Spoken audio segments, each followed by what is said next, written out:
Уважаемые журналисты, да, действительно, у нас определенные силы на сегодняшний день, значит, осуществляет охрану бюллетеней, находится в 228 УИКах.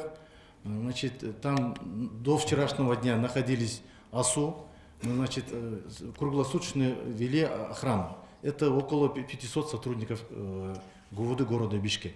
Помимо этого, мы с 5 числа попросили, значит, помощь с МВД. Около 500 человек на сегодняшний день несут службу по городу Бишкек, чтобы город не стал, чтобы открытым не остался. Значит, патрулирует в общественных местах, вокруг домах, значит, в больших улицах, парках, скверах, в общем, одним словом, в общественных местах. А то, что, значит, силы были задействованы по, значит, установлению, там, раскрытию другое преступление, это определенные лица. Вы не забывайте, уважаемые коллеги, это, значит, похищение человека, был Кызалагачу, в Уголовном кодексе 175 статья относится к тяжким преступлениям. Поэтому мы в первую очередь всегда, значит, уделяем время на особо тяжкие резонансные преступления. То есть все силы, свободные силы, помимо этого центрального аппарата, полностью, начиная с меня, значит, были брошены по установлению местонахождения и значит, их сообщников, то есть вот по видеокамеру, по видео вы видели, да, тех пособников или там соучастников этого преступления, все силы были брошены. То есть мы уже 3 дня дома не ночуем. Мы только успеваем на полчаса съездить, переодеться, побриться, помыться и все. Остальные дни вот круглосуточно. Мы с 5 числа в связи с выборами несли службу, значит, это, как говорится, в усиленном варианте, понимаете, да? Второй вопрос. Насколько безопасно жить в Бишкеке? Второй вопрос. Уважаемые коллеги, вы прекрасно понимаете, что столица нашей республики это Бишкек. В Бишкеке проживает более 1 200 000 населения. Каждый день, значит, заезжает и выезжает около 300 000 населения с разных регионов нашей республики. Помимо этого еще приезжают наши иностранцы. Мы всячески стараемся, значит, обеспечить безопасность дорожного движения, безопасность в общественных местах, безопасность граждан, проживающих, а также гостей. Все силы, одним словом, по сравнению с другими регионами, город Бишкек почти что работает круглосуточно.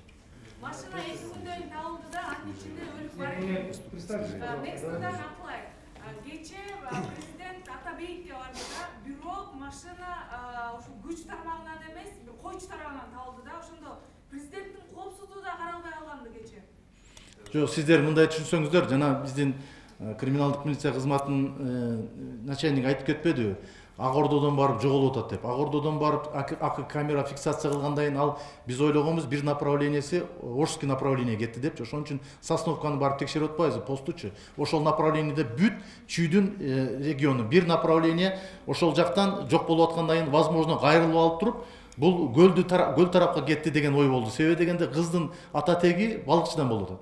Ал тарапка группалар кеткен да. Анан бул ошол жактан тоо жакка чыгып туруп, именно камералар жок жак менен барып туруп, жанагы эмен Чокморов айылынан барганда, тиги Арашандын эме Чокморов айылынан өтүп, Арашандын аркасынан ылдый түшүп туруп, жанагындай асфальттан чыгып барып туруп, анан дагы солго бурулуп, анан дагы солго бурулуп келип, айдоо жерге оң жактагы 2 дөңгөлөгү менен трактор айдап кеткен жерге тыгылып калып атат.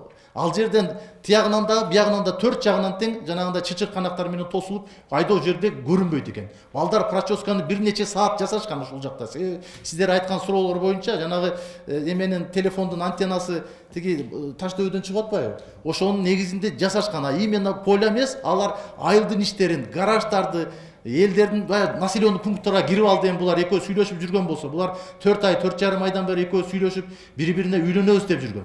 Жана кыздын айтуусу боюнча дагы, апасынын айтуусундагы боюнча дагы апасы каршы чыккан да. Ошон үчүн булар өздөрү тиги силер байкасаңар, булар бу жерден чогуу алып качкандан кийин тиги 47-чи колониянын жанына барганда, жанагы машинага отурган, кыздын жанында отурган бала түшүп калып, алар такси менен кайра кетип калып атышат, жанагы Honda Fit менен. Кое турсаңыз мен айтып берейин. Кое турсаңыз мен айтып берейин. Кандай карайсыңар силер? Эгерде ошол жакта өлүм болуп атса, бир эмесе 2 өлүм, ушундай мыкачылык менен өлтүрүлүп атса да, именно ошо Арашанда, чүйдө, сокулукта ушундай болуп атса. Эми, урматтуу журналисттер, Биз мүмкүн болгон күчтөр менен бүгүнкү күндө шаардын жашоочуларынын, шаардын меймандарынын, шаардын коноктордун жашоосун колдон келишинче күнү түнү иштеп беребиз. Мен ушул сөздү айта алам. Разрешите процессуальную часть, выступить в части процессуальной части. Начальник следствия, уважаемые журналисты, в первый же день было... Громкоговоритель.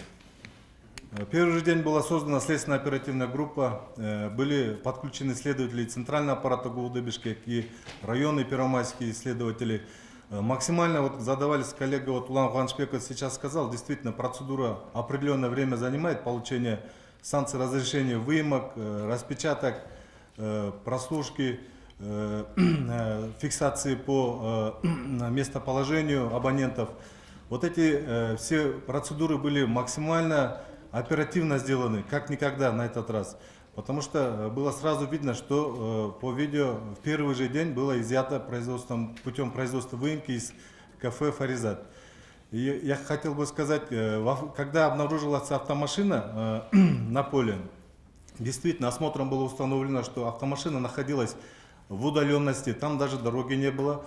Автомашина проехала определенную часть по краю спаханного поля, и когда там за лесопосадкой на протяжении от центральной дороги, где куда проезд от Абиит, порядка 1,5–2 километров вниз была дорога. И после того, как там выехала следственно-оперативная группа, на месте было обнаружено, что машина правым колесом застряла, в тот день был дождь, как вы все прекрасно знаете, да? Застряла на краю спаханного поля и так и осталась. Там обнаружены были следы одного человека. Были, скорее всего, по нашим предположениям, были предприняты попытки для того, чтобы выехать. Ветки постелил он и пытался выехать оттуда, но не смог. При обнаружении все двери были закрыты, багажник автомашины был закрыт изнутри, ключи автомашины были в замке от скважины зажигания. И автомашина была в выключенном состоянии. Кроме того, при осмотре трупов было обнаружено, что оба телефона находились при них. С телефона девушки была снята сим-карта, она была помещена между чехлом и корпусом телефона. Кроме того, сам телефон подозреваемого Теңизбаева тоже был в выключенном состоянии. Также на сиденье был обнаружен канцелярский нож, скорее всего не канцелярский нож, а обойный нож, строительный нож с острым лезвием, с использованием которого он сделал себе 3 пореза. Один из них оказался глубоким, левой рукой, скорее всего, был осуществлен порез, сонную артерию задето было и большая кровопотеря была. Девушка была, скорее всего, по предположению, по заключению экспертизы, вот сегодня вопрос был, выйдет заключение, мы сегодня ждем предварительное заключение судмедэкспертизы. Механическая асфиксия, она была задушена футболкой того же подозреваемого Теңизбаева. В багажнике автомашины были обнаружены, одежда была обнаружена шашка от такси. В сумке были его личные вещи, там сменное белье, футболки были и так далее. Такая небольшая сумка, да, вот скорее всего по нашему предположению футболку он оттуда достал. Сам был одет в такую футболку типа поло, темного цвета, и находились оба трупа на заднем пассажирском сидении. Все окна автомашины затонированы, кроме передних, боковых. Задние окна затонированы, и сдалека обнаружить или увидеть, что там кто-то находился или присутствие человека невозможно. Только нужно подойти вплотную к машине, с лобового стекла видно, да, что там находятся люди. Вот поэтому первые 2 дня пастух, он не дал этому особого предназначения и подумал, что машина застряла и никуда не сообщал.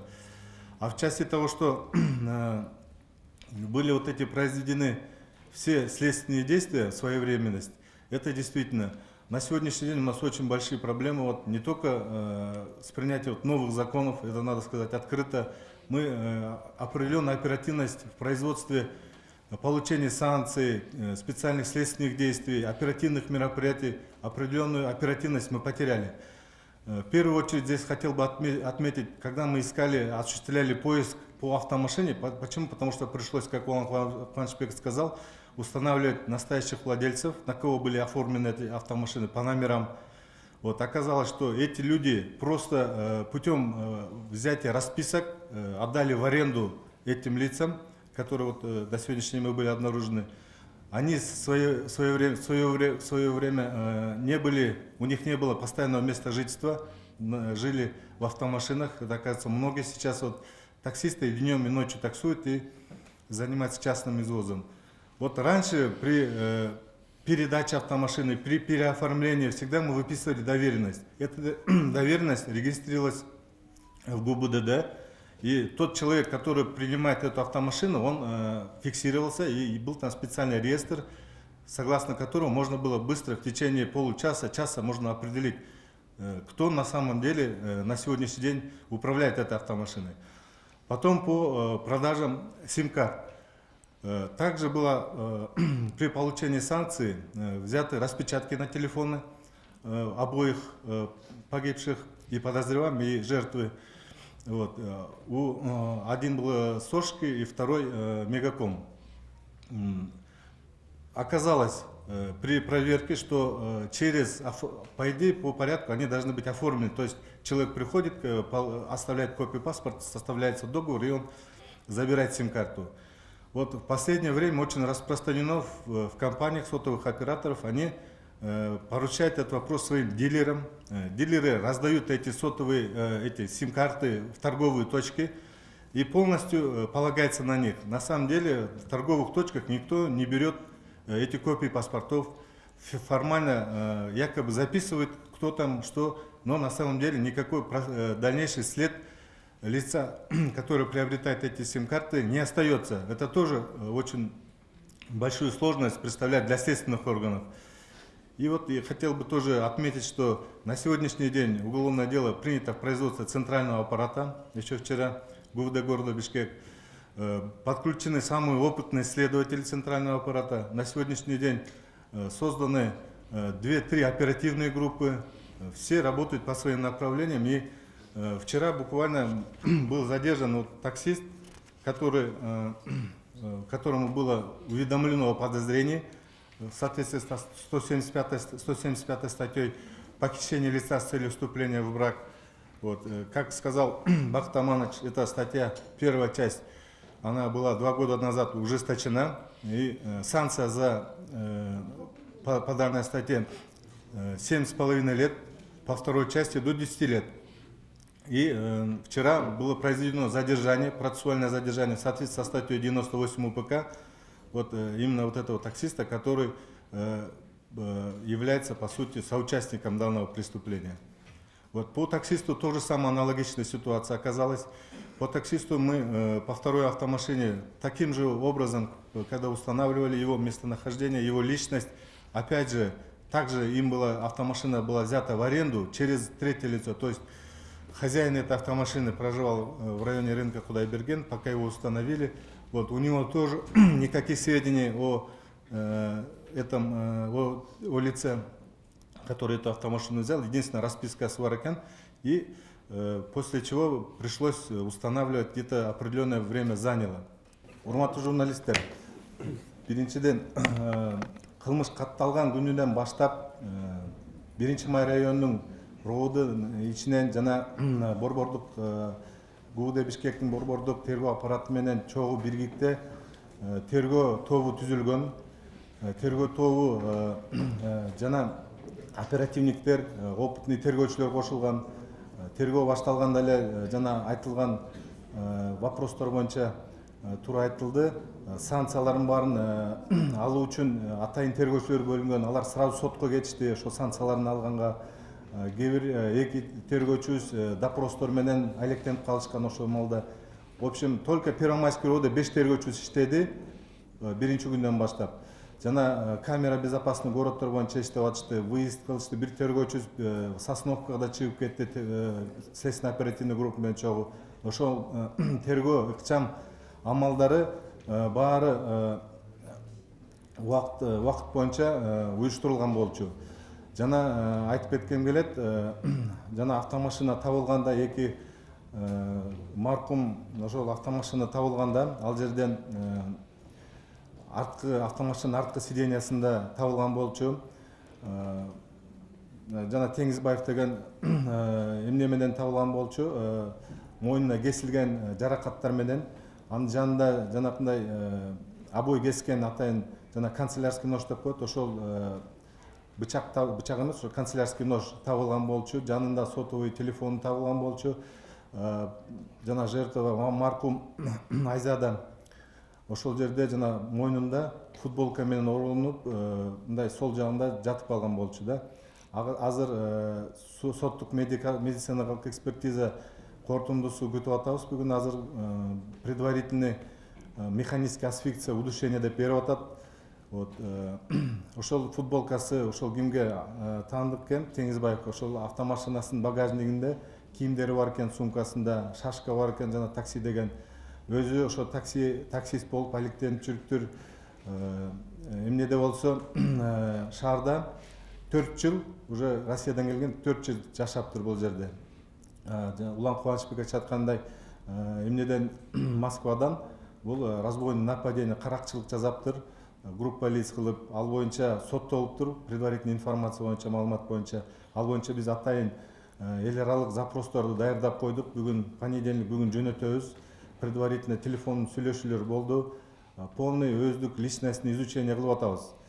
Вот азыркы учурда кылмыш иши Аламедин районунан бизге алынып атат.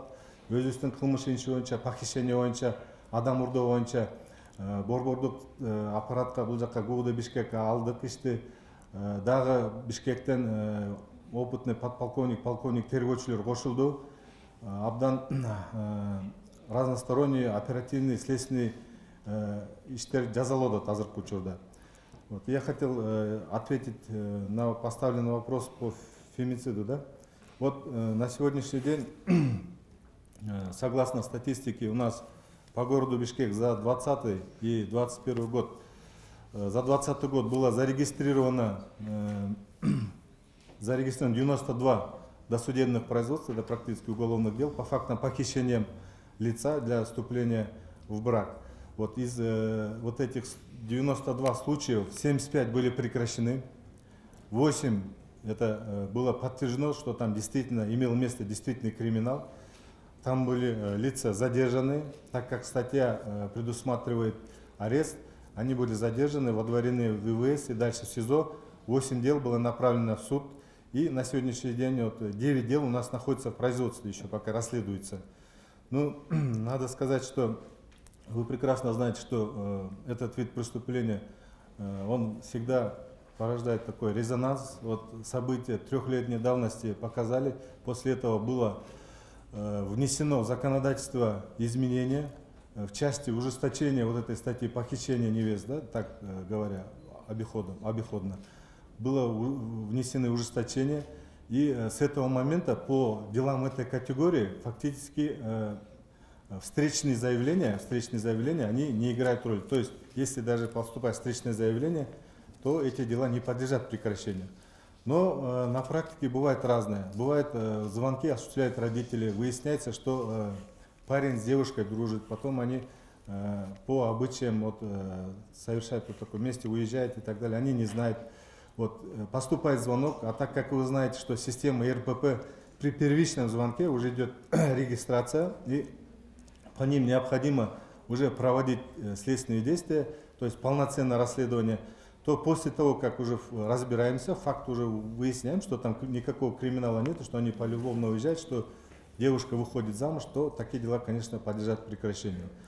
А так, прям явного фемицида, я не сказал бы, что у нас наблюдается такой явный фемицид. Конечно, есть определенная категория преступлений в отношении женщин. Вот, есть по семейному насилию, у нас введены новые кодексы, да, по проступкам. Есть у нас понятие охранный ордер при вызове там, семейного насилия, если там муж там, занимается рукоприкладством, избивает и так далее, если там телесные повреждения серьезные, выходит до менее тяжкого, конечно, этим расследуем уже мы, следователи, и направляем в суд.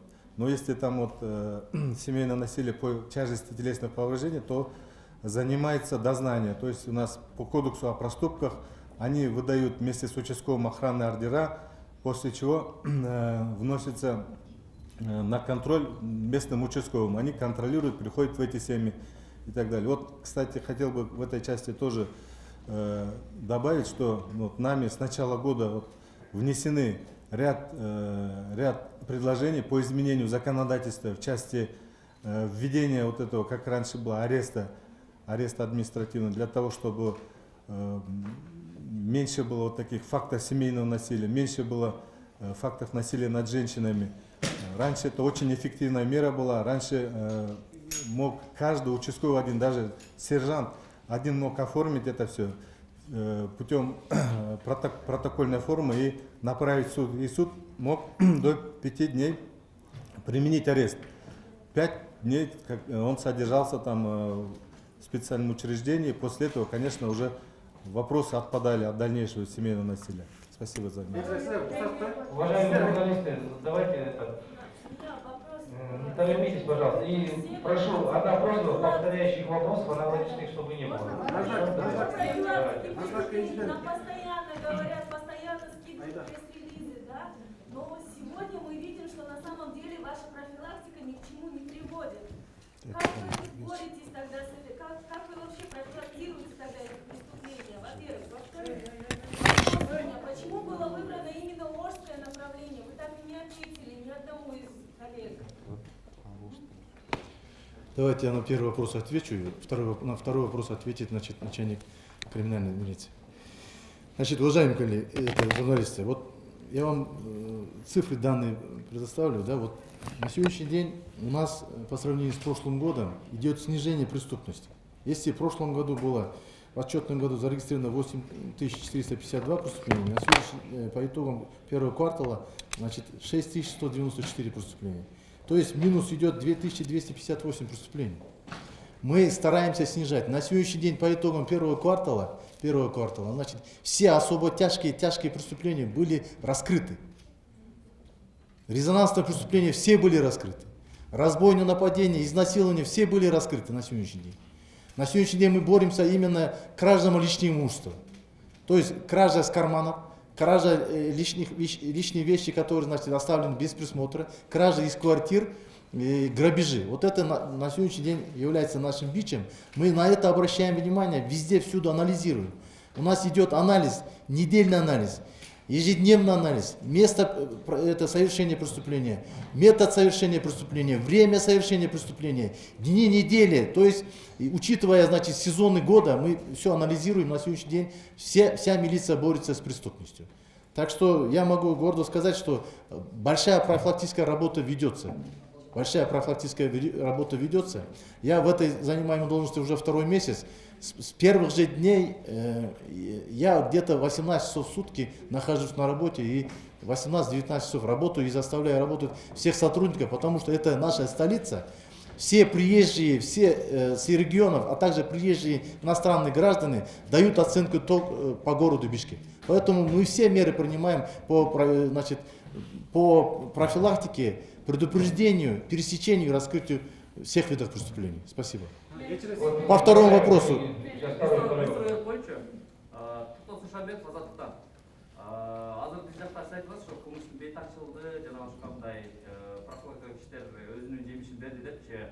Бирок сиздер ушул шаар милициясынын жетекчиси катары бүгүн азыр ушул жерде отуруп Чаламандын чак түшүндө камерага түшүп калган кызды уурдап барып өлтүрүлгөн өлүм үчүн, окуя үчүн жеке ким жоопкер деп ойлойсуздар? Ошо өзүңүздөрдү жоопкер сезесиздерби? Себеби буга чейин ички иштер шаардык милициясынан 2 гана пресс-релиз берилди ошол уурдоо боюнча. Эмнеге мамлекеттик телеканалдардан издөө жарыялаган жок? Эгерде ал милиция ошол Арашанга жеткенге чейин башка айдоочулар, ошол жерде шаар тургундары көрсө кабарламак да, эмнеге мындай айгай салган жоксуңар дегендей да. Себеби кээде жөн гана шаардык милициянын бир 2 кызды же бирөөнү үйүнө жеткирип, суукта жеткиргенин абдан чоң пиар менен баракчаларына чыгат. Бул окуя болсо ушул кыскача пресс-релиз менен гана чектелген да. Эмнеге ушундай бир мамлекеттик телеканалдардан издөө салабыз ушундай машинеге ушундай кызды уурдалган деп берилген жок. Себеби анын жыйынтыгында милиция эч нерсе кылбайлы. Бул жерде чалгандарды таап атпайбы? Бул жерде кылмыштын бети бүтүн ачылат дегендин деле бир логикасы жок. Себеби бардык журналисттер ал жагын иликтейт, чабан таап берди, өлүм бар, шектелер соктолот. Мен түшүндүрүм сиз сурооңузду. Жоопкерчилик кимде? Урматтуу журналисттер, уважаемые журналисты, мы все понимаем вашу обеспокоенность. Мен туура түшүнөм сиздердин бүгүнкү күндөгү переживанияңыздарды. Бирок ар бир кызматтын өзүнүн функционалдык милдеттери бар. Да, бүгүн биз кылмыштылыктын алдын алуу, анын үстүнөн кармоо, анын болгон кылмыштардын бетин ачуу менен иштейбиз.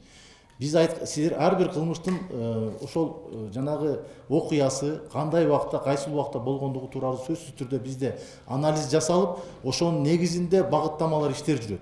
Ошол эле күнү бардык жака багыттамалар, башкача айтканда, орусча айтканда ориентировкалар регион боюнча берилген. Андан сырткары перехват операция деп коебуз. Перехват операциясы берилген. Бизде бүгүнкү күндө УПСМдебиз, жанагы патрульный милиция жүрүп атпайбы? Ошолордун жөө жүргөндөрү дагы бар. Машина менен телефонду эртеден бери кечке чейин чалып атканда ал өчүк болчу. Анан бир убакта саат 16:00 чамаларында биз чалып туруп, ал телефонду көтөрдү. Көтөргөндөн кийин биз суроо бердик, каяктасың, келгиле, биз милициядан болобуз деп туруп конкретно айттык. Айтып туруп, он не поддался разговору. Ал бизге түшүндүрүп берди. Мен бул кыз менен 4 айдан бери сүйлөшөм. Биз үйлөнөлү деп атканбыз. Бизге тийишпегиле деп туруп телефонду өчүрүп салды. Андан кийин, уже 3 сааттан кийин биз Айзадага, маркум Айзадага номер чалганда телефон иштеп баштады. Иштеп баштагандан кийин биз апасын айттык, биздин номерди албай койду. Апасы чалгандан кийин ал телефонду көтөрүп, апасына айтты, мен түн ичинде үйгө келем. Мен азыр замир менен өзүм чечишип алам, анан үйгө келем деп түшүндүрүп айтты да. Андан кийин биздин опер кызматкерлери чалып, кыз менен сүйлөштү. Ал да бизге ошондой эле апасына айткан сөздү бизге кайталап айтып берди. Азыр невеста деп айттыңыз, али бизде суроо берди? Сосын Азаттык радиосунан.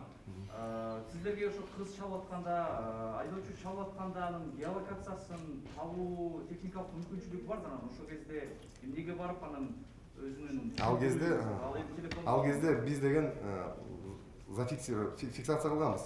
Локациясын фиксация кылганбыз. Ошол жактардын баарын проческа кылып карап чыкканбыз. Аяктын баарын полностью бүт өйдө жактын баарын группалар барып туруп, изилдөө кылып туруп карап чыгышкан. Негизи техникалык мүмкүнчүлүк бар, тапканга телефон аркылуу. Мен бар.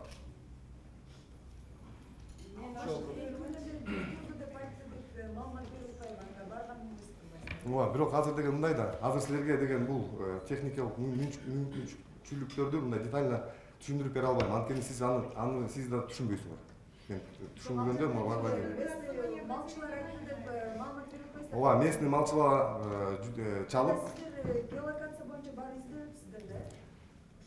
Жок, геолокация менен издедик.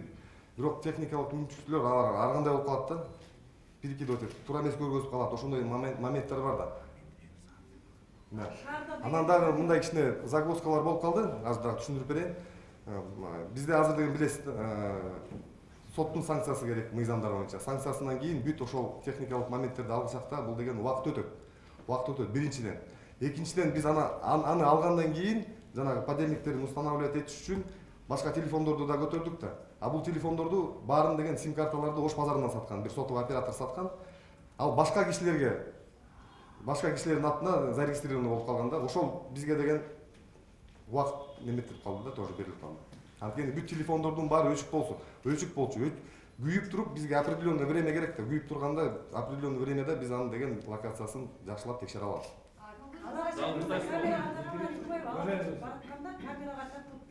Камера эмне үчүн Бишкекте керек алчы, анткени Жок, мен азыр сизге, мен сизге айтып ушул үчүн керек да, туурабы? Мен түшүндүм сиздин сурооңузду. Мен эң башында орусча айтып кеттим. Биз бул камералардын баарын, безопасный городдун баары менен маршруттун мы изилдеп чыктык маршрутту. Маршрутту бизде бар болчу.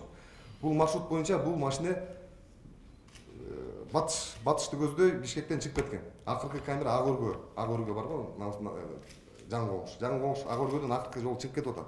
Андан ары жок. Анан ошон үчүн биз ошону безопасный город менен отслеживать этип атып, барып туруп Сосновский постко чейин бардык. Сосновский посттун камераларын көтөрсөк, аяктан өткөн жок. Тугашы көздөй ал машина өткөн жок. Ошондуктан биз бияктан да группалар чүй өрөөнүндө, Бишкек шаарында группалар иштеп атканда, гостиницаларды карап, тияктарды карап, анткени деген локациялар 12 микрорайон тияк биякта туруп көрсөтүп атканда, она перекидывала, да, технические моменты, сейчас не могу вам объяснить словами. Аны көрсөтүп түшүндүрүп беришкен. Жаңылтал Керимова, Ак медиа маалымат агенттиги. Сиз айттыңыз го, Сосновкага чейин шаардык ошол камера менен карадык, отслеживать этип депчи. Сосновкага чейин эмес, Ак өргөгө чейин. Макул, Ак өргөгө чейин. А камера ошол жакта эле. Эмне үчүн Алматинка менен вверх жок бул камера? Эмне үчүн ал жерде Жок, бар. Мен дагы сиздерге түшүндүрүп берейин. Биз безопасный городко деген, коопсуздук шаарга деген маалыматты бергенде, машиненин мамлекеттик номерин бергенде, ал бизге көрсөтүп берет. Бул машина каяктан өткөн депчи. Ошону мен түшүндүрүп атпайм. Саат 7:28 покушение болуп атат, эртең мененки. Бул 7:37 Ак өргөдөн камерадан чыгып кетип атат. Бүттү. Горький, Белинскийден илинип атат камерага. Ошонун арты менен барып туруп, ошол жактан чыгып кетип атат. Ошондуктан биз деген барып туруп, Минтранстын камераларын текшерген үчүн биз Сосновкага барып туруп, ошол жактан текшерип, убедились, да, что бул машина тияка чыккан жок, ушул жака. Анан бияктан издеп туруп, уже полный силы өтө жакка.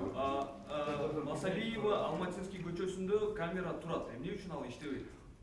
Аны мен Ал камера байкашы керек эле го. Жок, Масалиева Чолпанский жак менен барган жок. Мен сизге дагы бир Алматинский көчөсү менен мен түшүндүм. Бул Ак өргө жактан кетип атпайбы? Ак өргө жактан дальше теряется. Ал аяктан өйдө жактан да выезд бар да, жанакы жал, село жал, жанакы мороктор менен да кирип кетсе болот да ак жака. Ошол жака кирип кетсе болот, анткени деген локациясы деген биринчи Таштөбө деп көрсөтөт. Таштөбө. А Таштөбө менен Арасан жакын да, ошону көрсөтө берет, там охват аябай чоң. По пеленгации у меня вопрос. Почему вовремя не была запрошена пеленгация в суде, да, условно? Не были пробиты базовые станции. То есть это, насколько я понимаю, это не так много времени, во-первых, занимает. Сейчас я Это, во-первых, да. Во-вторых, у меня вопрос к начальнику УВД, да. Вы только что извинились, вы сказали, что этот вопиющий факт, да, то есть вас как отца там и офицера возмущает, да, вы в отставку не собираетесь? По первому вопросу. Пусть он ответит, да? Да, разрешите ответить по первому вопросу. Можно немного повторить? Да. Я сейчас вам скажу, да, мы берем... Я понял, дайте мне слово. Мы зарегистрировали данный факт в журнал учета информации. Я выше сказал, зарегистрировали его в журнал учета информации УВД Первомайского района в 7:30 часов утра. Мы не знали, кто потерпевший, кто поехал на этой машине. Далее, в 13:28 мы регистрируем в единый реестр преступлений и проступков заявление мамы погибшей.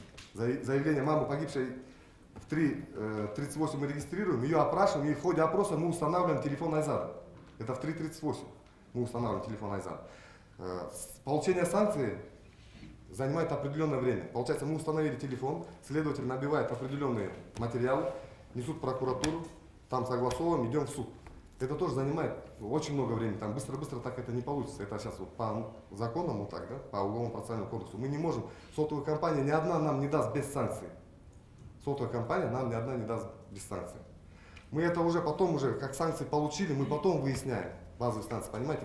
Конечно, мы бы сразу бы нашли бы, но мы все равно, мы прозванивали по этим телефонам, они были отключены. Хорошо, да. После того, как, вот смотрите, в 19:00, да, вы сказали, да. Последний звонок был совершен. Почему Да. после этого или до этого времени вы не пошли, там, не побежали в ту же прокуратуру? Почему в тот Нет, суд? мы побежали, они все там были. Сотовые запросили, операторы работают, вы знаете, это частная структура, гражданская, она работает до буквально 19:00, там, 18:30. Мы физически это не успеваем. Вот 13:38 регистрируется заявление в ЕРПП, следователь заполняет определенные бумаги, это тоже время. Оттуда едет в прокуратуру, с прокуратуры едет в суд, и вот эта бюрократия занимает определенное количество времени. То есть, получается, да. по вашим словам, сейчас, грубо говоря, в таких случаях несчастных, да, и трагических, виновата, по сути, бюрократия. Получается так? Мы долго берем санкции на распечатку телефонных переговоров. Да, это не так просто, потому что мы можем же на каждого брать, каждого там распечатки брать, это же частная жизнь, это же тоже надо проверяться. Если каждому будем давать, вот, например, любого из нас безопасность тоже, Нет, это же, да, Санкцияларды көп алабыз деп атасың, разум берип алайынчы. ошол эле активисттерди, дагы бир блогерлерди кармаганды барганда силер заматта эле жетип барып, автоматтар менен жетип барып кармайсыңар, тинтийсиңер. Эмне үчүн бул жерде адам кылдоо, алаканча ушундай оор кылмышка келгенде силер бездействовать этип каласыздар? Жок, биз деген жок, бул деген суроо мындай эмес. Демек бул 2-3 саат болот. Жок, аналогия эмес. 2-3 саатта биз кантип алабыз? Ошону биз ала албайбыз 2 саатта. Кечиресиз, биз бирок ала албайбыз. Блогерлерге бат эле тез эле жетип барып атпайсыздар. Кандай факторду мен Один билбейм. момент можно, да, вот, не перебивать друг друга, уважаемые журналисты. В части блогеров, да, я могу вот, пояснить, в этом я компетентен, то, что мы все знаем, как журналисты пользуются соцсетями. Блогеры – это все публичные люди. Они не преступники на тот момент были, когда, и они освещают свою деятельность, и каждый из нас практически знает его лицо, и он не скрывается.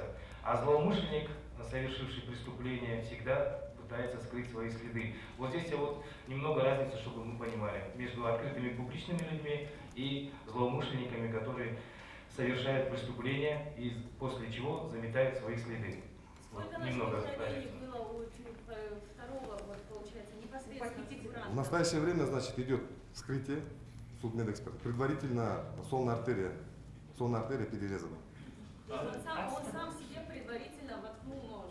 Да. Он начал. Потому что при осмотре места происшествия машина была закрыта изнутри. Бүгүн Айзада жерге берилет деп атат, судмед экспертиза болобу? Болот атат. Азыр болот атат, азыркы моментта. Уважаемые коллеги, по два вопроса, давайте будем уважать друг друга немного. Кто задал два вопроса, уважайте права других тоже своих коллег. Хорошо? Да? Вот, я вижу тоже Акипресс, кто стоит, просит. Давайте вопрос. Да, сейчас, извините, пожалуйста, да. Просто вот я говорю тут, давайте. Урматтуу журналисттер,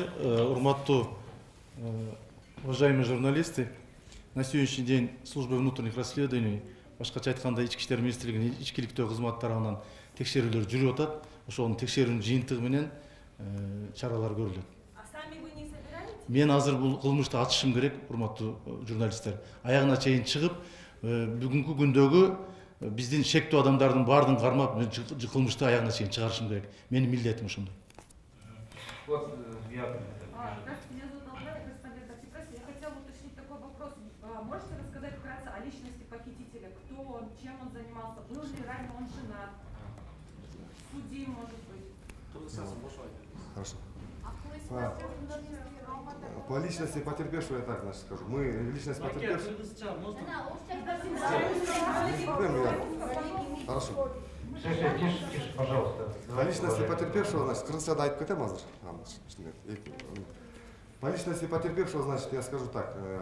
Личность потерпевшего мы потом уже изучили, когда мы установили. Он ранее, это со слов его брата, судим в Российской Федерации за разбойное нападение. За разбойное нападение, это со слов только, да? Ранее якобы он был женат на гражданке, не нашей гражданке, и у него имеется двое детей. Это тоже со слов, это все проверяется, потому что международные запросы, все будет отправляться, это проверяется.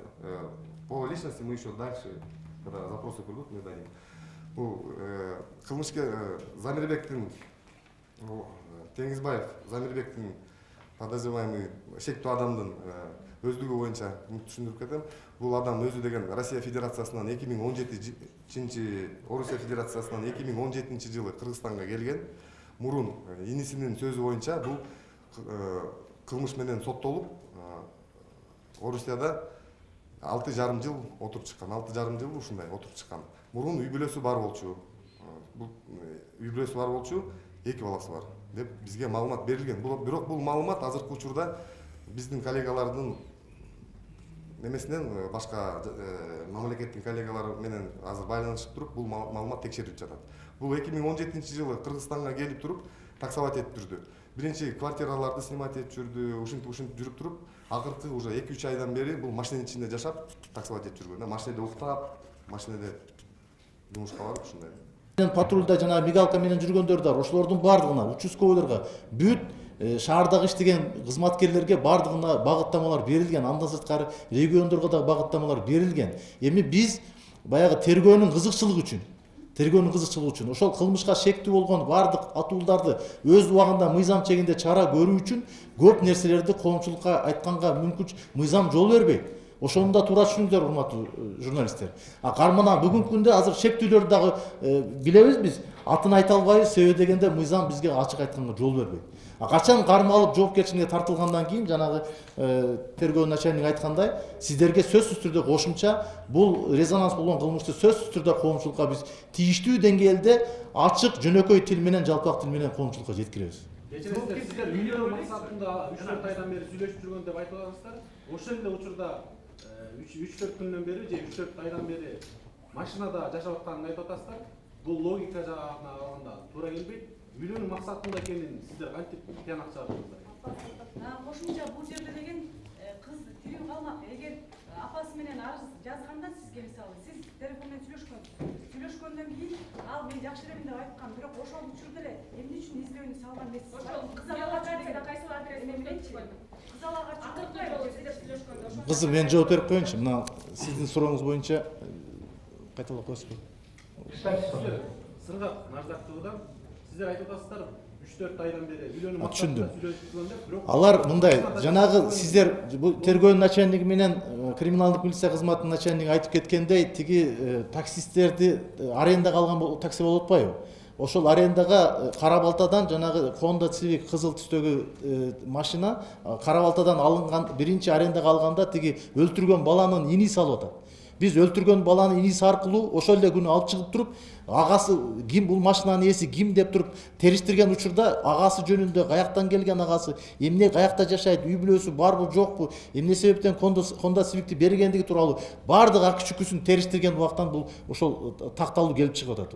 Экинчиси ошол эле күнү апасы келип туруп бизге жанагы бул апасынан саат 10:30 иштеген жеринен апасына чалып атышат. Эжеке, кызыңыз жумушка келген жок, тигүү цехине келген жок дегенден анан апасы билип атышты. Тигүү цехине келбегендигин билип, анан милицияга барып арыз жазганда апасы менен сүйлөшүүлөр болуп атат. Башкача айтканда ошо 5-инен бери эле тиги жок болгон кыздын Айзадан туугандары тарабынан дагы берки кимдин Теңизбаев Замирдин туугандары менен биз бүгүнкү күндө тынымсыз иштерди жүргүзүп аткандыктан келип чыгып аткан маселе. үйлөнүү максатында экенин Алар үйлөнүү максатында экенин ал жерде тиги иниси айтып атат. Үйлөнөм ошол кызга деп. Тиги таксисттерди нанимать эткенде мен үйлөнө турган кызым деп жана таксистке айтып атат. Бүгүнкү күндө таксист камакта отурбайбы? Анын берген көрсөтмөлөрүн биз баардыгын иликтеп туруп, анан жыйынтыкта туруп силерге айтып атабыз да. Ошо телефон аркылуу байланышканда геолокацияда акыркы жолу кайсы? Кызым, мен сиздин сурооңузга жооп берейин. Мындай да, бизде базовый станциялар, сотовый операторлордун базовый станцияларды ар бир 100 метрде эмес да, айылдарда, уксаңыз сөздү. Айылдарда маселен бир сотовый оператордун бир жерде коюлган радиостанциясы бир 10 километр жерди аймакты мындай камтышы мүмкүн да.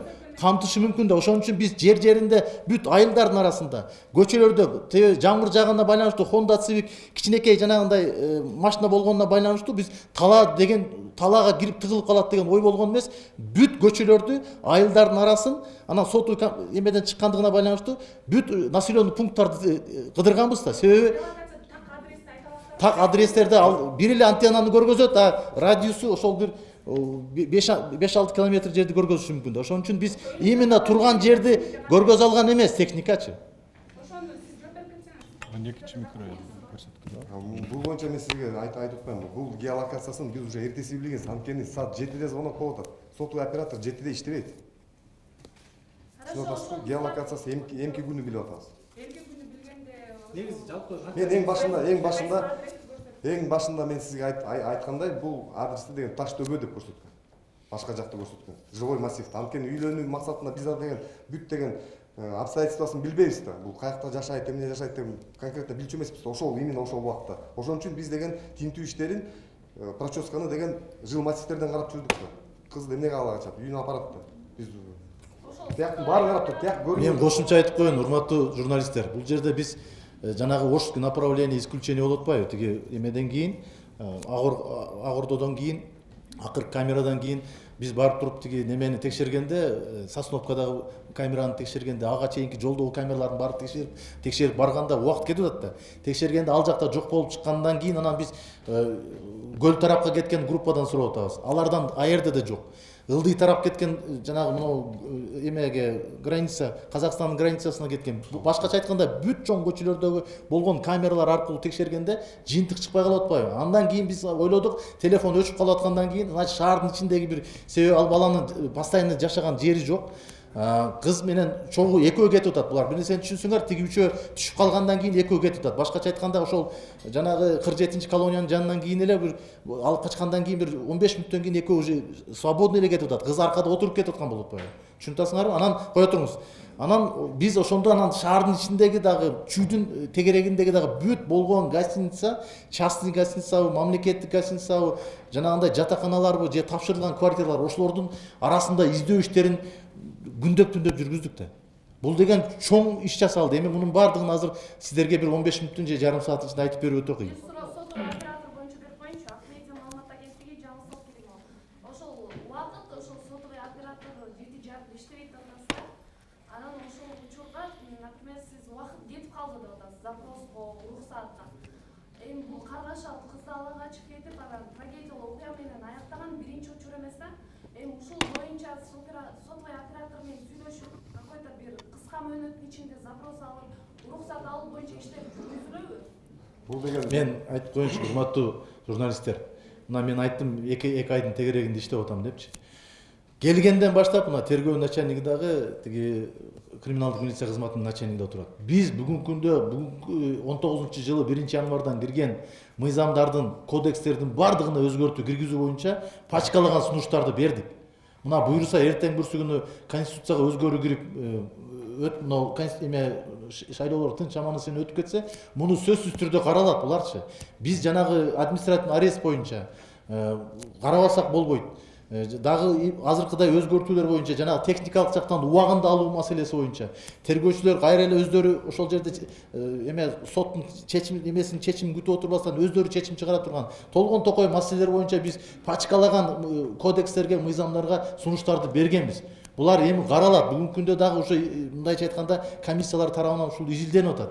Бул өзгөртүүлөрдү киргизмей сайын биз мурдагыдай тартипти киргизмей сайын кыйын боло берет да, ошону биз силерге айтып коеюн. Мен берип коеюнчу. Биринчи радиодон Медбек Рысбек теги эле бул сыяктуу окуя биринчи жолу катталбай эле бизде Бишкек шаарында. Негизи эле мындай эскертүү болуш үчүн жазанын кандай түрү менен ээ болушат ушул эмелер? Шектүүлөр. Кандай жаза? Шектүүлөр бул берене жана айтылып кеткендей эле 175-чи берене, жаңы кылмыш жаза кодексинин 175-чи беренеси биринчи бөлүгү боюнча шектүү айыпталуучу 7,5 жылга чейин кесилет максимум. Экинчи бөлүгү боюнча жанакындай жашы жете элек кызды ала качуу болсо, анда 10 жылга чейин. 10 жылга чейин. Бул мурда 3 жыл мурда бул менее тяжкий анча оор эмес кылмыш болчу мурда. Андан кийин баарыңар билесиңер, окуялардан кийин 3 жылда мурда бул өзгөрүүлөр киргизип, ошол абдан ужесточение болду. Мен айтып атпаймынбы? 20-жылы биз 8 факт боюнча 12 кишини сотко арест кылып жөнөткөнбүз. 8 факт боюнча, анткени ал жерде 12 киши эмне үчүн? Ал жерде группа лиц ала качуу болушкан фактылар. Ошолор сотко жөнөтүлдү. Бурулайдын окуясы кайра кайталанып атат да, анда да ушинтип резонанс болуп эле токтоп калганда, Бурулайдын кызды ала качып барып өлтүрүү боюнча чынында бунун Айзадан окуясы кайталанып атат да. Дагы кандай 7,5 жыл аз эмеспи? Мисалы, ушинтип ала качып кетип адамды өлтүрүп коюп 7,5 жыл аз болуп калбай, кандай коопсуздук чаралары болуп, дагы кайталамай кандай кепилдик бере аласыздар? Анткени ошол учурда да ушундай чоң резонанс жаратып туруп, анан токтоп калганда, мына дагы ошо көп жыл өтүп эле кайра кайталанып атат да. Азыркы урматтуу журналисттер, азыркы кылмыш жаза кодекси боюнча эң максимальный наказание жана лишение свободы 15 жылга чейин кесилет. Бирок бул именно ушул бул берене менен өзгөртүү киргенде абдан көп талкуу болгон. Коомчулукта, законодательдерде ошондой мнение келтирип, ошондой наказаниясын ошончо эмне кылышкан да, выбирать этишкен. биз ойлойбуз эми азыркы учурда разный ситуация, ар бир разный ситуация болот. Анткени ал жерде азыр бул кылмыш иштерди кыскартууга жол берилбейт. Жанакындай встречный заявление менен кайрадан кыскартууга жол берилбейт. Буну менен дагы жанакындай мындай да случайлар болот. Жигит сүйлөшүп жүргөн кызын алып кетет. Ата энеси телефон чалат, урдап кетти деп иш козголуп калат, реестрге кирип туруп. Анан ал жакка барат. Ал жерден уже кыз макул мен калдым, мен күйөөгө чыгам деп туруп макулдугун берет. Бирок кылмыш иш козголуп калды. Жанакындай кайрадан арыз жазганда ата энеси жазат. Болду, биз арызды алабыз, эмне кылалы десек, ал жерден мыйзам жол бербейт ага, кыскартууга жол бербейт. Ошон үчүн жанагы урдап кеткен действительно факт болсо, ал жерде в любом случае сотко жөнөтүш керек болуп калабыз да биз. Ошон үчүн андай да случайлар болду, сотко жөнөтүп аттык. Ал жерде жанакы жаңы семья пайда болуп туруп, кайрадан эле разрушаться этип калып атты да. Бул жерден поэтому абдан аккуратно подходить этиш керек. Соучастниктер бирдей эле жаза алат, анткени эмнеси винасы бирдей эле, разграничение жок. Действиялары, умысел баары бирдей кетет. 7,5 жылга чейин сот чечсе болот камакка алынууду. Уважаемые журналисты, уважаемые, я вас перебью, вы уже несколько раз задаете. Дайте, пожалуйста, коллегам дайте, подождите, я говорю, коллегам дайте своему, молодой человек. Представьтесь, пожалуйста. Менде суроо, коопсуз шаар деген бизде мисалы ушул тартипте шаардагы анан ушундай кылмыштуулуктарды менен күрөшүү үчүн ошолорду алдын алуу үчүн ишке ашкан эмес. Анан азыркы күндө бардык эле унааларды гана карап, штраф айыппулдарды гана карап аткандай болуп атат да. Мисалы ушу шаардын ичинде болуп аткан кылмыш же какой-то бир окуяларды видео жазып байкалып турат да. Ошону көзөмөлдөп серверде видеолорду карап турган адамдар барбы сиздерде? Ушуга окшогон окуялар, мисалы кече жакында эле бир ит кол салды немегечи, бир бала менен бир келинге. Ошого окшогондор сиздер карап учурунда ошого реакция көргөн барбы сиздерде же жокпу? Бул бир суроо. Экинчи суроомуз эле, жакында биз ушул окуя боюнча спутникте маалымат теримизди олтурмай элек, ошого шаардык милициянын башчысы сизди Мен барып берейин, чакырсаңыздар эртерээк айтып койсоңуздар барып берейин. Мен бүгүнкү күндө ушу шаардык ички иштер башкы башкармалыгынын жетекчиси катары коомчулукта болгон бардык маселеге барып элдерге түшүндүрүү иштерин жүргүзүп, мыйзам чегинде өзүм эле эмес, өзүмдүн кесиптештерим ала барып туруп, элдин бүт көйгөйүнө мыйзам чегинде тикеден тикке туруп берүүгө мен милдеттүүмүн. Ошон үчүн бүгүн ушул жумушту аркалап атам. Экинчиси, жанагы безопасный город боюнча урматтуу журналисттер, бүгүнкү күндөгү безопасный город боюнча коюлган камералар негизинен бүгүнкү күндө коомдук жайларда, элдер көп жүргөн жайларда коюлган. Бишкек шаардыгынын бардыгын мындайча айтканда али камтый элек. Бул Бишкек шаарында башталып атат. Бул коопсуз шаар бүгүнкү күндө аягына чейин бүтө элек. Биринчи фазасы бүткөн, экинчи кийинки фазалары бар. Бул дагы келип жанагы финансовый эмеге такалат да, акчанын, каражаттын бардыгына такалат. Канчалык каражат ошол нерсеге бөлүнсө, ошончолук биз дагы сиздерге окшоп ынтызарбыз. Бир эле борбордогу баягы мындай кесилишкен көчөлөр эмес, шаардын тегерегинде жайгашкан конуштар, ошондой эле бүт бардык эл жашаган, эл баскан жерлерде ушундай камералар болушуна биз дагы ынтызарбыз. Мен ойлойм келечекте болот. Нет, поймите правильно. Мы с первой же минуты, когда мы уже доступ получили к этим камерам, мы уже по направлению поняли, что машины направляются не в северную сторону, а в западную сторону. Не восток, а в западную сторону.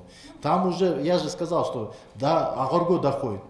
А по вопросу, значит, оба машины двигаются, значит, останавливаются возле, значит, колонии 47-й, мужчина, который рядом сидел с той девушкой, он пересаживается в это такси Honda Fit, и девушка с водителем уезжает, они в сторону Агордо, понимаете? А тех таксист привез на Волжском рынке оставил.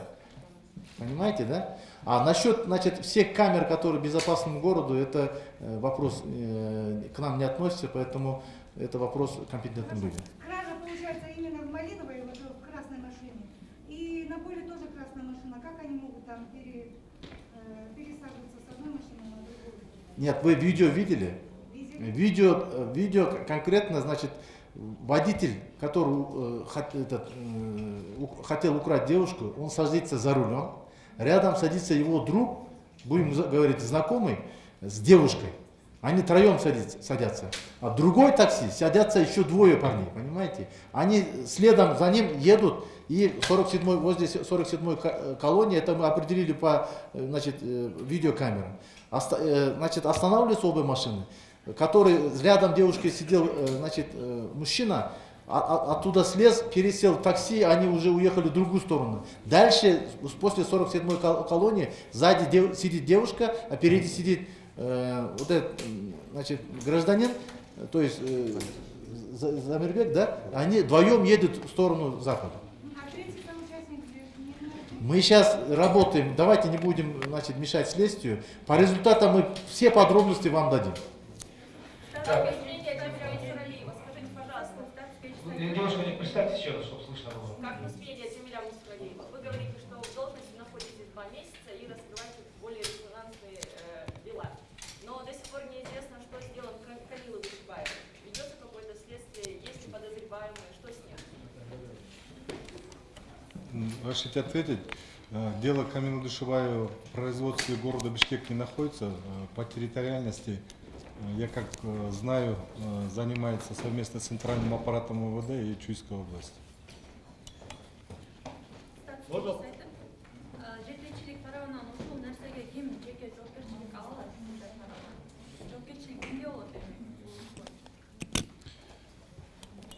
Эми сиздер туура түшүнүңүздөр, биз биринчиден жоопкерчиликтен качпайбыз. Ар кимдин өзүнө жараша функционалдык милдеттери бар. Мен айттым го жана айтып кеттим, биздин үстүбүздөн дагы ичкиликтөө кызмат тарабынан текшерүүлөр жүрүп атат. Алар тийиштүү деңгээлде ошо жоболордун мыйзамдарынын негизинде алар сунуштарын беришет. Менин негизги максатым бүгүнкү күндө кылмыш жасаган кылмышкерлерди тез аранын ичинде таап, ошолорго кошумча болгон кылмыш эме жанагы кылмышка шектүүлөрдү тез аранын ичинде таап, мыйзам чегинде жоопко тартуу. До этого была похищена на Иссыкуле девушка, да, насколько мы знаем, ее похитителя задержали, да, в Бишкеке и отводили билет для этого. Что сейчас с этим делом вы можете сказать, да, где он, то есть его водворили в СИЗО или куда, и по какой конкретно статье возбуждено дело, досудебное производство? Ну, если на Иссыкуле задержали, скорее всего... если похитили, если на Иссыкуле, значит, это дело не в нашем производстве, занимается Иссыкульская область по месту совершения. То есть вы делали, его в Бишкека водворили, Октябрьский МВД занимался. По этому делу, по Октябрьскому, да? По этому делу следствие ведется, его планируем направить в суд. Следствие ведется, да, в Октябрьском МВД. По какой статье и где он сейчас? также 175 статья. Похищение лица задержанного. Вы также, можно Задержанный. Или где? Уточните. Мера пресечения. Задержанный был избрана мера пресечения в отношении него. Он находился здесь в ВВС, но сейчас я точно не могу сказать. Может быть, его в СИЗО или там другая мера пресечения была. Вот последнюю информацию в части меры пресечения у меня, честно сказать, нету. Вот вопрос. Вы говорили, что инициируете ряд поправок к закону ПК, да, по охранному ордеру, по аресту. Скажите, после данного случая будет ли инициирован проект закона от ГУВД Бишкека по ужесточению наказания за похищение девушек? И до какого? Можно дополнить еще этот вопрос? Может быть, вы хотите внести какие-то поправки, которые помогут в дальнейшем такие случаи намного быстрее расследовать, чтобы не было бюрократии? Может быть, именно по Да, совершенно верно. Очень хороший вопрос, спасибо. Ну, мы, ГУВД, являемся структурным подразделением МВД, и по полномочиям мы не можем вносить эти поправки и так далее, или инициировать какой-то закон. Мы внесли пакет буквально где-то практически по 98 статьям, по 3 кодексам предложений и изменений кодекс уголовный кодекс, кодекс о проступках и кодекс процессуальный кодекс, уголовно-процессуальный кодекс. Как раз согласно этому кодексу, так как мы работаем практически на земле, можно сказать, мы ежедневно сталкиваемся с многими сложностями процедуры расследования. Надо признать, что вот с введением нового кодекса процедура расследования усложнилась. Любое следственное действие следователь, как раньше, самостоятельно принять не может. Он должен получить согласие в прокуратуре, и после этого они вместе идут в суд, после чего следственный судья, заслушав это все в судебном заседании, выносит свое решение. То есть, действительно, даже наложение ареста, вот все процессуальные действия, связанные с конституционным прав людей, были поручены вот судам. И все ходатайства о избрании меры пресечения, все это сейчас вносит только прокуратура, надзирающий орган. Эти действительно сложности, они сильно мешают в раскрытии, в оперативном раскрытии многих преступлений, таких вот и в том числе особо тяжких преступлений. Но мы надеемся, нет, будет как раз вот, вы сами знаете, и генеральный прокурор, и в МВД у нас создана специальная группа в управлении правового обеспечения, где прорабатываются вот эти поправки, и они будут инициироваться перед Жолук Кенешем о том, чтобы, возможно, даже будут совершенно новые кодексы, либо будет очень много поправок. Но в любом случае, вот ЕРПП, он как веяние новое время, оно тоже очень много полезных там положительных моментов есть, оно останется. А вот, например, было предложение ввести платную тонировку. А сейчас, когда мы были на конференции, вначале говорили, что из-за тонировки как раз таки не видели тела. Насколько вообще это предложение актуально обратно платную тонировку ввести для богатых машин, которые, возможно, могут совершить какие-то преступления и не смогут сразу распознать, просто потому что все затонировано или не видно. Насколько вообще это? Ну, для следственных органов, конечно, но в данном случае я хотел бы просто уточнить, человек, который свидетель наш, он находился на большом расстоянии, он думал, что машина застряла, он близко не подходил, только на третий день уже подошел. И задние только у него стекла были затонированы, и ему пришлось в передней части посмотреть, и тогда он увидел. Но я тоже в этой части согласен.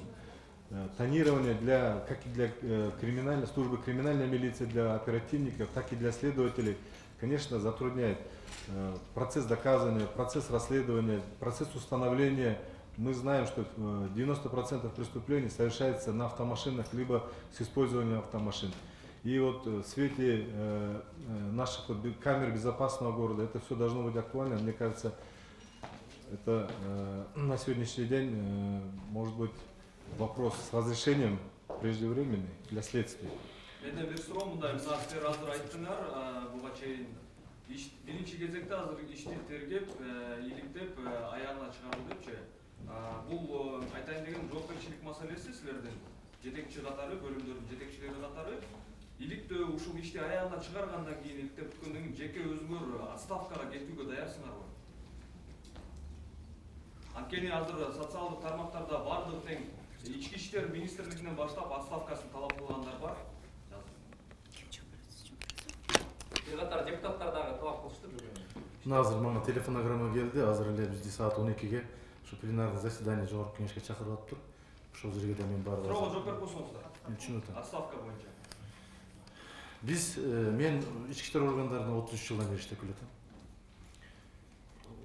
33 жылдык ошол тажрыйбамда оор кылмыштар менен дагы, жеңил кылмыштар менен дагы, орточо кылмыштар менен дагы, башка толгон токой кылмыштар менен да иштеп келатабыз. Биз бүгүн, мен жана айттым, мен 3-чү жолу кайталап айтып атам, бүгүнкү жеке милдетим ушул кылмышты аягына чейин чыгаруу. Андан кийинкисин дагы көрүп жатабыз. Демек, отставкага кетүү маселесин ойлогондо жоксуз, ойдор болбойт. Мен айттым, жооп бердим. Уважаемые журналисты, наша пресс-конференция завершается, мы уже почти 1,5 часа здесь находимся. Также наши